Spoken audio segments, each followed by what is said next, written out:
အပြစ်နဲ့ရှိနေခြင်းကတည်းကတပါးဒီတော့ဆေးလို့ပေးခဲ့တယ်ရှိသမျှအကုန်လုံးကိုတော့ပေးခဲ့တယ်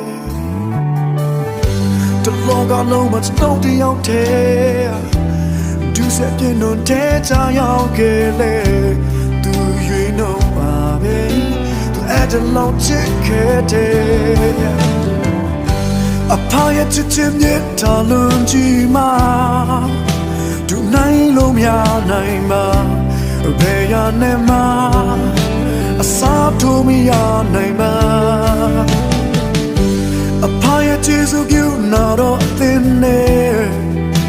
အကောင်းကြီးများစွာရဲ့နဲ့တ